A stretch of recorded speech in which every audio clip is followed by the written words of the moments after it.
All right, we are on, ready, set, go. Let me make sure.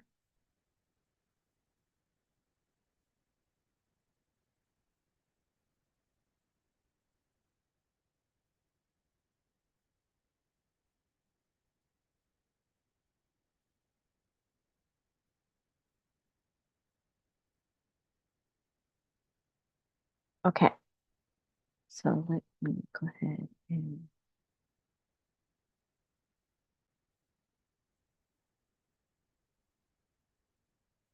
All right, so let's jump right in. Hello, everyone. Welcome back to September is Significant. I am Vernita, and or you can call me Dr. V, either one.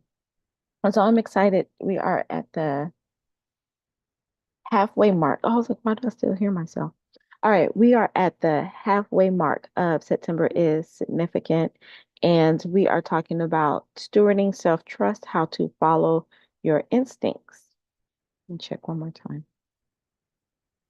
All right, so let's jump right in. Hello, everyone. Yes. All right.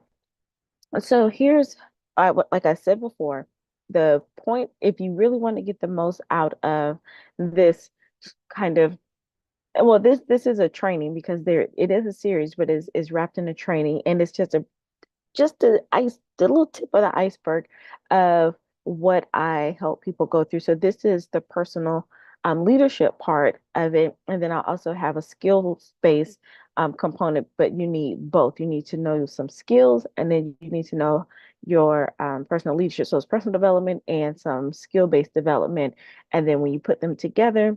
You become your most empowered self. So this is like the tip of the iceberg of the self leadership. So we talked about statistical significance. Go back all the way to video one if you have not done so you can understand your p-value and why I'm talking about the 5%. And this is another data point on self-trust and following your instincts. And then we're going to talk about something tangible. So the 5% that you can focus on to get those quantum leaps that you want as it relates to your goals, dreams, aspirations, and all those things. So you're probably wondering, like, why is this kind of like midway through? If you've been following along and taking notes, and if you did like I asked, had the vision in your mind first, set up your vision. Let me go back and walk you through this so you can understand what I'm talking about. Okay, so our first part was setting up your vision. You have to do that first because I said before, a lot of times we go into these group coaching programs that are technically not coaching programs, they're just facilitation and consulting in a way, but you go into these things to learn something, but it's like throwing spaghetti at the wall because you're not filtering it through a big vision for yourself. So you have to do that first. No coach, consultant, strategist, advisor, mentor can give you your vision. God created you for a specific purpose.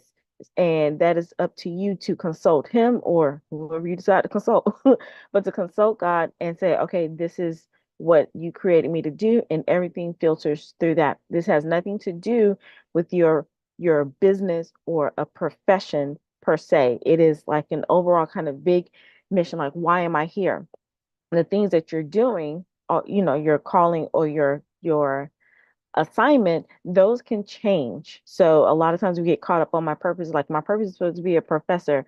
And then when I was no longer professor, this is true. When I was no longer a college professor, I was like, oh my gosh, I have nothing left. What am I supposed to do? Well, my assignment at the time was to be a professor. My calling is to be a teaching. My big purpose is, and I'm putting it in these words, to bankrupt a billion barrel plot so people can live a life poured out above ground before they go underground. And it doesn't matter kind of the things that I do, they all go back to that. So you have to sit down and do some work for yourself. And so that's how you set up your vision. And then so when you start that, then the 5% of the things that we can tweak on our own, or you can do some on your own, then you start getting support from true coaches and mentors and strategists to help you along the way so you can broaden that gap. But there are a few things that you can do on your own and some things that you can track so that you can build a solid foundation before you start investing. And that is why I want you to start from the beginning. So you have your vision. And then we talked about separating your list, how to quit like a pro. There are some habits and things that you're doing that's still amateur-ish like versus being a professional. When you get to a level, and we know how we act in our careers when we're professional, but we should be a professional in everything that we do in our lives and how we show up. And all of it has to relate to your big vision. So there's some things you got to do. You got to know your habits and go back and watch those videos. On part three, we talk about securing your time, how to personalize your productivity. Some people are like, oh, I don't have time. Yes, you do. You need to find the time and make time for what you want to do. And I was on a call yesterday, and this lady was like, she's a mom of four. She runs this company with her husband. She has a full active life, like city council and all of that. But she found time to invest in a program to learn something. And people are like, well, how do you find the time? She said, I made the time. There are things that I had to prioritize. I put to the side. I set up, a schedule routine for my kids or husband, and either I got up early or stayed up late. Some of us aren't willing to do that. So you have to do that. Find the time what's important to you, and you will find the time once you start relating things back to your big vision. And then when you have the goals and tasks associated with that, you'll make time to do what you need to do, even if you don't like doing certain things, but you know that is related to your main end result, you'll figure it out. You'll do it. So you have to personalize your productivity, and you can't always follow somebody else's hacks and routines. It is good to take things from them, but all right. So we're going to get to why I'm saying self-trust is in the middle. So you're doing all these things, you're moving along like, okay, Dr. V, I got it. And then we talked about standing on your story. There are some things when things come up and you're like, oh, when I used to do this, then I couldn't do that. Then you're like, you know what? I reframed that story. I'm going to move forward. And now I worked on my skills. I worked on, myself and my self-confidence, my self-esteem, and I'm trugging along. I focus on the 5% of that. And that's what we talked about in part four. Now, part five, we talked about self mastery as service, how to be instead of do. And I talked about leadership, like specific leadership roles that you can take. And it's not just a position, these are qualities and traits that you must take on so that you can lead your life. Now, you get there and you're doing it, and you're like, I'm rocking and rolling. And then you will start, if you do this right, you'll start noticing that you're expanding. Your self-awareness is expanding. You're getting results on your goals, even if it's like small little tweaks. You're getting results. You're feeling really good about yourself. So that is a way that you're expanding and going to another level. And then something happens. Then once you go to another level, then there are some doubts and things start coming, and you're like, where's this coming from? I was doing so good. But here's the thing about personal growth, and which is why I'm now calling it personal leadership, because I got that from a coach and I like that phrase better. When you go to another level, then there are things that are going to bubble up that you never experienced before. And that's a good thing. A lot of us tend to shy away from those things. That's what keeps us in our comfort zone, because we don't want to experience that. A lot of us have experienced those things and we're like, oh gosh, when I get on the other side of this, I am never doing that again. You can do that in a relationship. You've probably been in a relationship, you got hurt. It was a great relationship, but then you got hurt, and then you survived the hurt. And you're like, I'm never doing that again. So now you just don't be with anybody, right? But it's a beautiful thing to be in love, but you have to, you know, work through some things so that you can go and allow yourself to experience that again.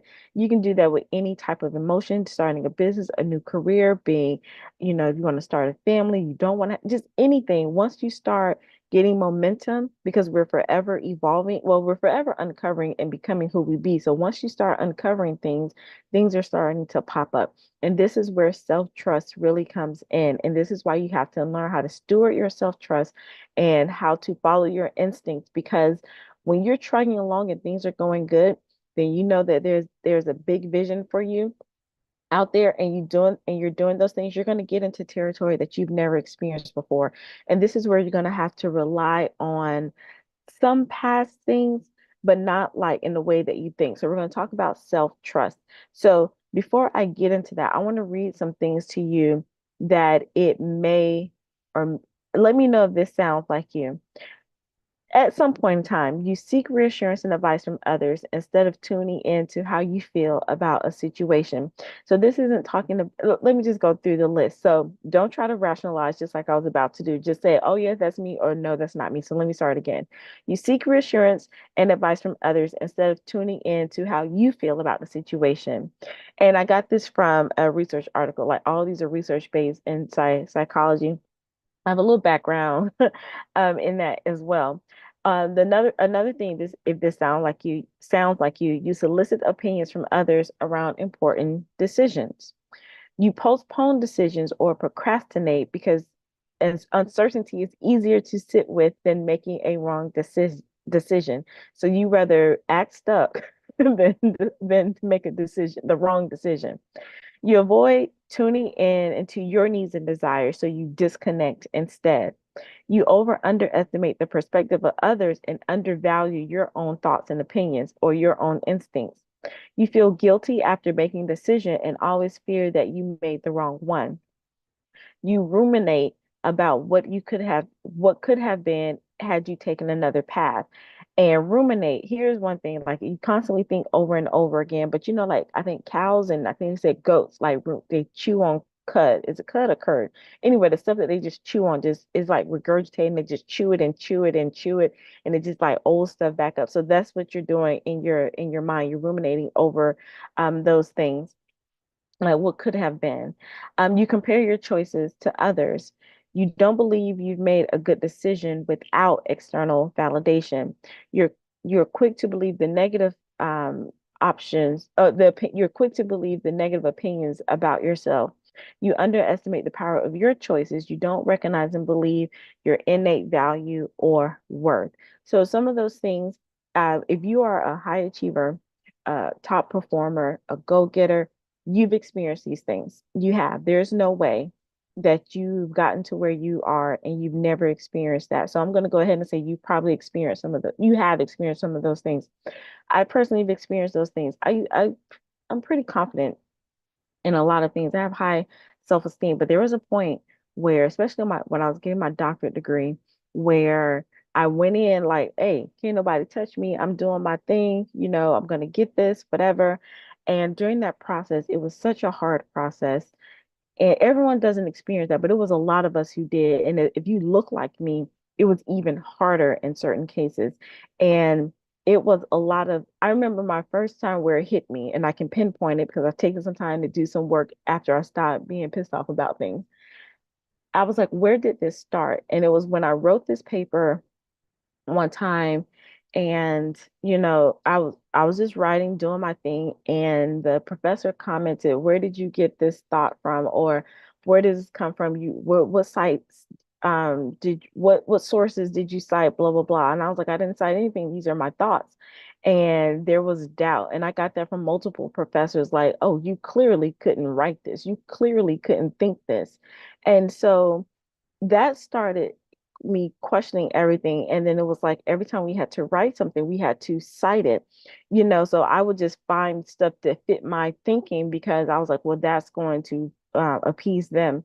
I didn't know the damage that was going to cause. Not saying that it's wrong to like cite, but it was like how I took that. So as I was going through it, I started doubting myself and not trusting my own thoughts. In academia, I'm like, this is where I do my thing, right?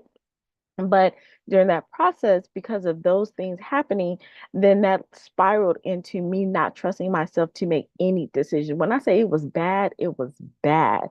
But it started from that moment right there. So I had to do a lot of work back, to trust myself. And so you might be thinking like, well, uh, it's good to cite. Let me tell you this. So here's the bad part about that. Had they could say whatever they say, is how I internal chose to internalize that. I could have been like, whatever, I still know I'm doing my thing, but let me go ahead and just put these sites here, so these resources here, so I can go on about my business and not take it personal. I took it personal as if I was like, oh, maybe I don't trust myself, or maybe they're right, giving my power over to them because they already had the title. And that is not what you should do, regardless of who's telling you something. That's why you have to trust yourself. All right.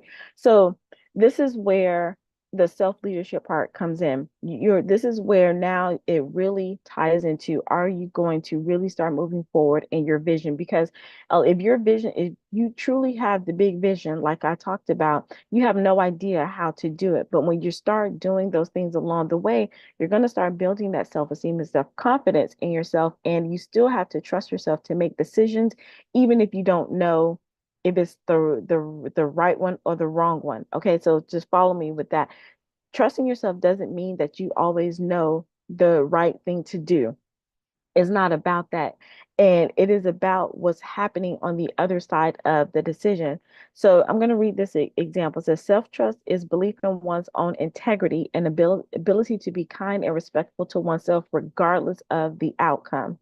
It's about having confidence in one's choice and being able to speak with authority. So even when you don't fully know, and this was somewhere I had to work on because I was like, I don't like to be in situations where I don't know what I'm talking about. And on the one side that serves me well, on the other side that doesn't serve me well. So I had to find the balance of that is I am still the confident person in who I am at my core, even if I don't know that particular thing. I am confident enough to say that I don't know, but you're not going to make me feel any type of way about knowing it.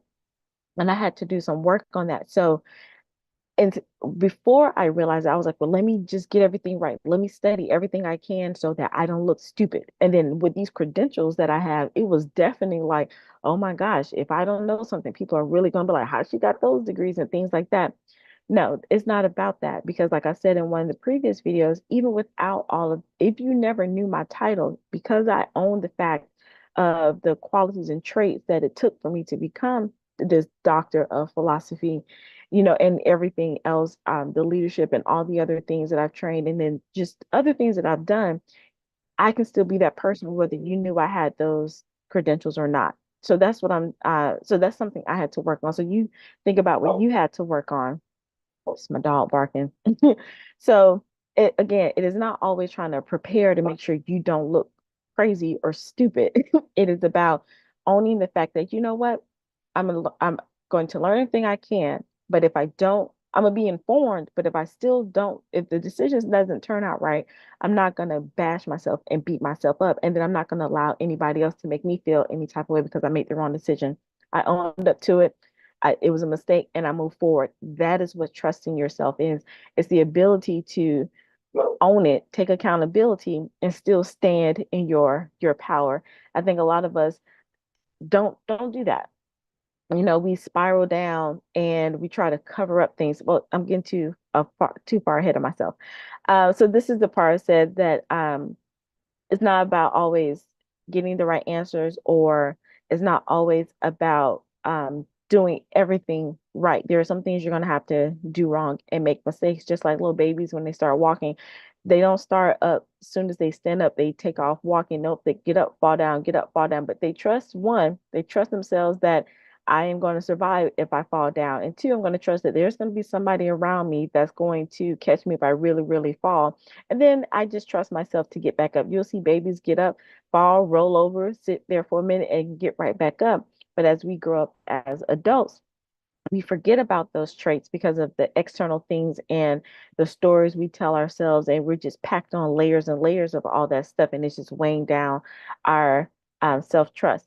So I used to say this, and after I read about this, I was like, oh, this makes sense. I used to say, I don't want to live with any regrets. I don't have any regrets. And then I read that, those are psychopaths that don't live with regrets. I was like, am I a psychopath?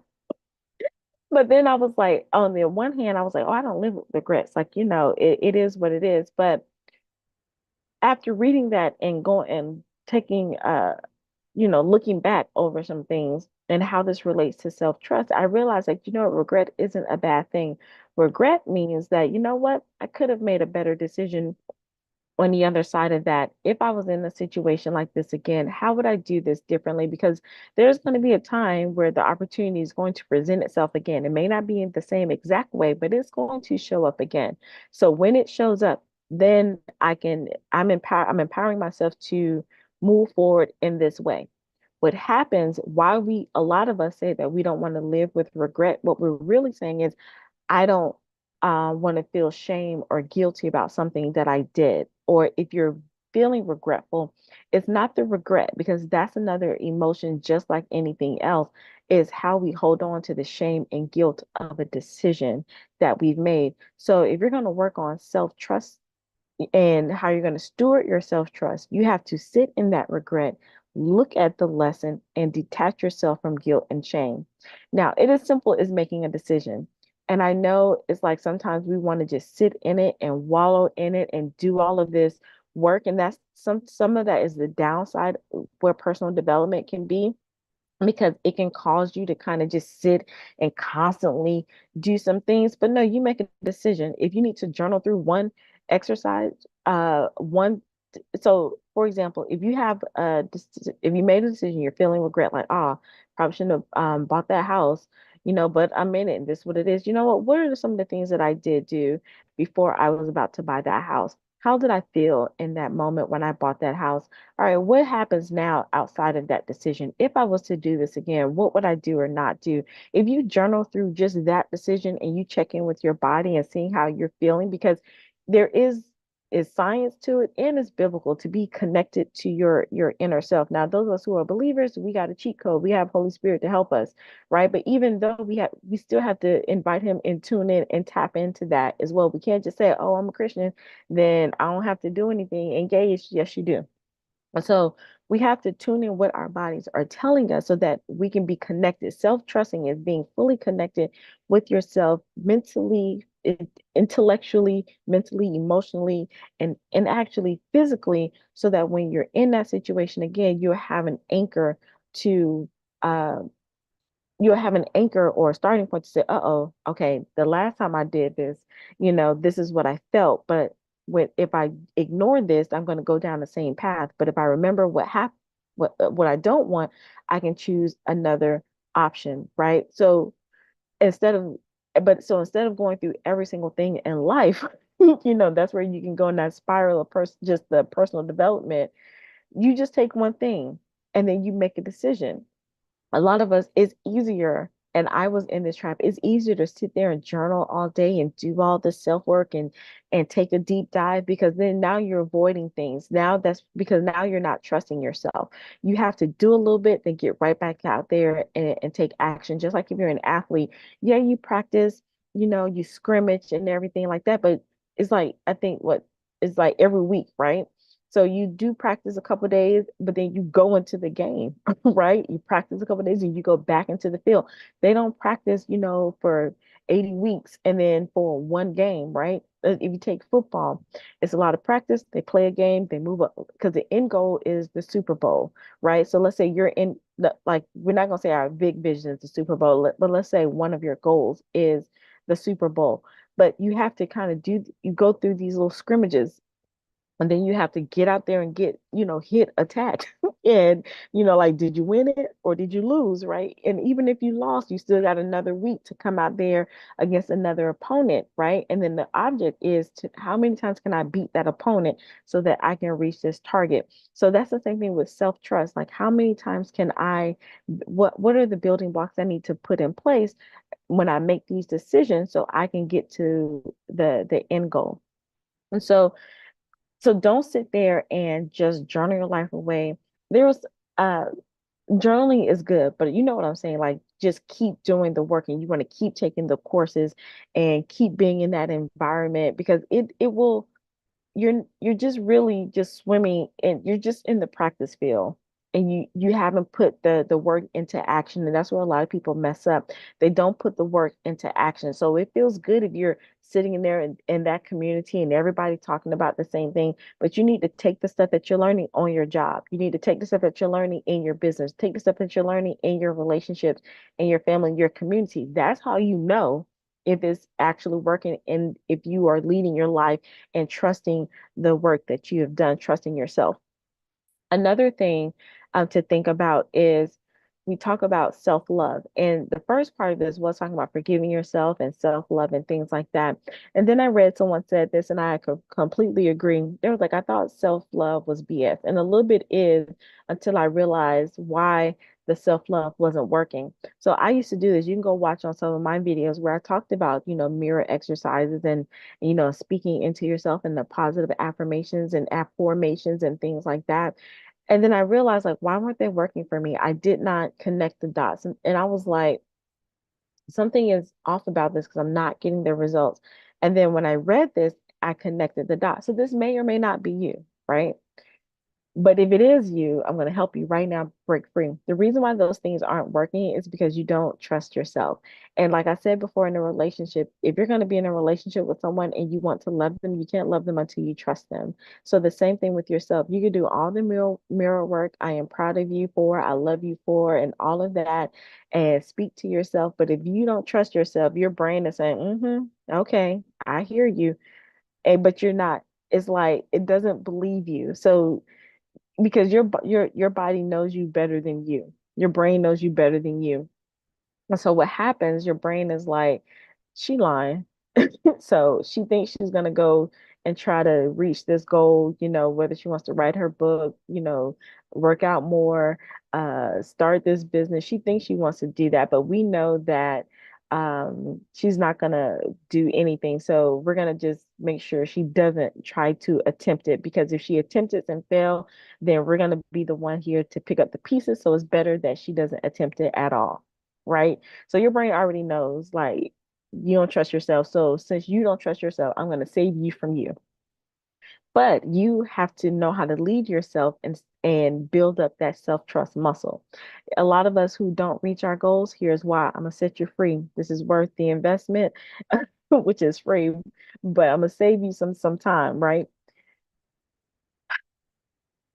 If you have the goal, let's say you want to write a book. I'll just use it as an example, and you've been trying to write this book, and what you need to do, instead of trying to write the book, say, you know what, I am going to write a sentence on a paper. I'm going to do that for 5 days straight. I'm just going to write a sentence, save it, and close my laptop, go on about my day. When you're doing those micro things and you are accomplishing them, your body, your brain, you're in connection with your star player, and you're saying, you know what, she kept her word on this. All right, I see you. I see you, sentence. I see you, sentence number two. Oh, we got a whole paragraph. Okay. So those, I know it sounds so trivial, but those little things, you're building that self-trust muscle. So if you can make a decision to do that, and your body knows what that feels like to make a decision, commit to it, and accomplish it, then when it's time for you to do those big things, it has an anchor. A lot of us are trying to go big, but we haven't done anything small. So here's something. Some people, like, they're like, well, how did you finish your doctor degree in 3 years? And I was like, first I made a decision. First I had evidence that it could be done. Then I made a decision well before I even got into a program. But then I didn't realize, look, I've been in school all my life, got 5 degrees. Well, I had 4 degrees prior to that one. Every time I took a class, did an assignment, took a class, uh, finished a semester, got a degree, just kept going. So it was easy for me because I had already trained myself to do those small things. I was always in school, been in school since I was 2. So I had already trust myself to, we know how to do this, right?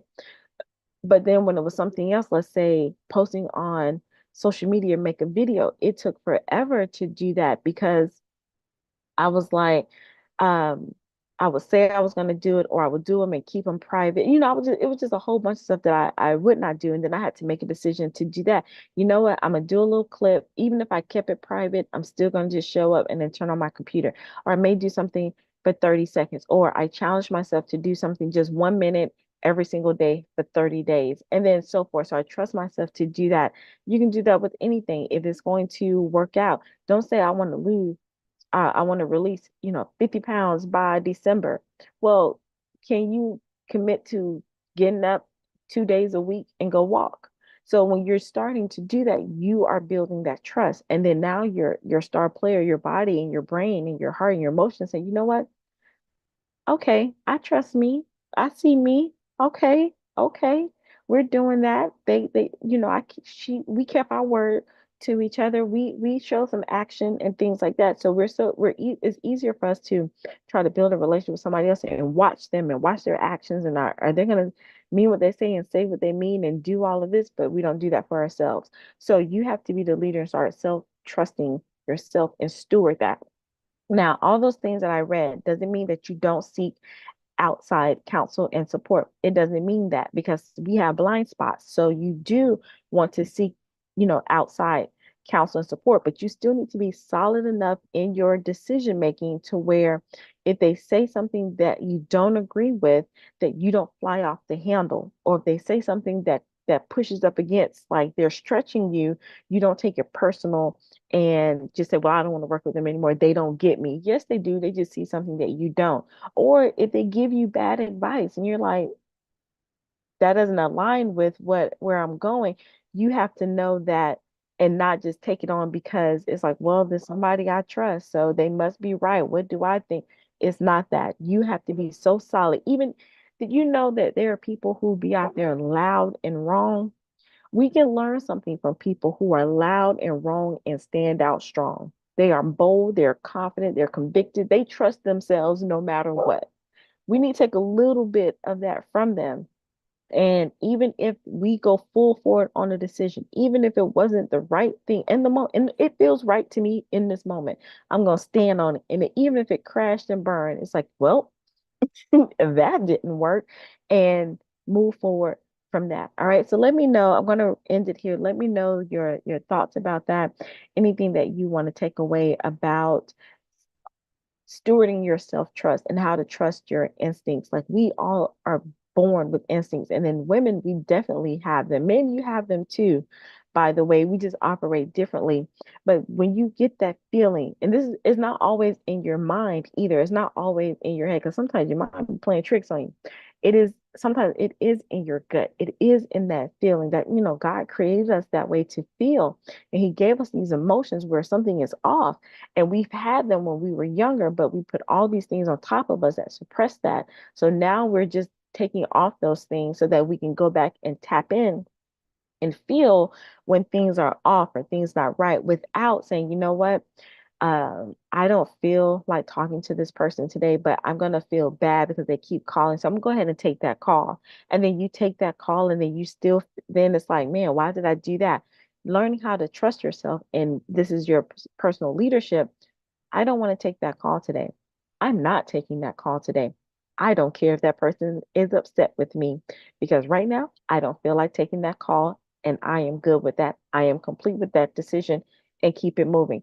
It takes work to get there, but it is such a powerful place to be. And guess what? You're going to have to do this again at every level that you go to. Don't make the mistake I did. Like once you get to a place and you're solid, and then something comes back, and then you have these feelings come up, you're like, oh, dang, I'm not as smart as I thought. This didn't work. Why am I feeling like this? Well, every time you go to a new level, there's a new opportunity for you to make sure that you're still building that muscle. All right. For real, let me end it right there. Thank you so much for listening and learning with me. Now, here are some things that I want you to check out. One, I am hosting workshops, curated strategy workshops based on if you attended my virtual expo. You can watch the replays, you can sign up for the replays, register for the replays, and you get some expert advice on moving from resume to reinvention to remarkable. I got a whole new insight on that I can't wait to share later on. But if you go watch that and you're like, you know what, I really want to get started with some things, I just don't know where to start. The workshops, if you upgrade to VIP to be a next level attendee, because I'm extending these, then I can sit down with you. It's still a group setting, sit down with you, some of the thoughts and things that are struggling, swimming in your mind.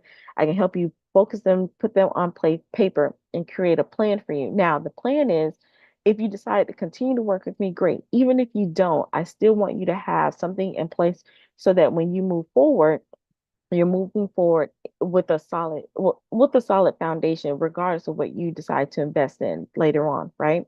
So we're doing that. I've already held them, three of them. The next one is September 24th, and then you can when you go to upgrade, you'll see some of the other dates. I'm going to have them until November. So the information is down below. If you're like, I don't know if I want to do that yet, then you can get coaching on demand with my library that's around 4 zones, and where it's over 60 hours of content in there. And right now it's complimentary. And you can go to drvernitaglenn-white.com/master coach you. That information will also be down below. And then you can start working on these different areas. And when you go to the site, you can read, you can watch your video, read more about it. So those are two ways I want you to at least start connecting with me and taking a deeper dive. So as always, leave your thoughts and comments down below. Make sure you hit the like and share. Don't be a hoarder of content. Go ahead and share if this resonates with you, or if someone else could learn from this. And let me know your 5% of how are you going to, what 5% of self-trust are you going to focus on? What can you do just a little bit to start building that momentum of self-trust? Self-trust. It doesn't take a lot. Remember the example I gave. If you're writing a book, don't even try to think about writing the whole book and sitting for 2 hours. Just start with the sentence, because you have to build yourself up. You have to start building that trust up in yourself to know that you can hold your word to yourself and complete something, right? So thank you so much for listening and learning with me wherever you are, whether it's the beginning of your day or the end of your day. Remember to be well, to be empowered, to be bold, and to be brilliant. Until next time, bye.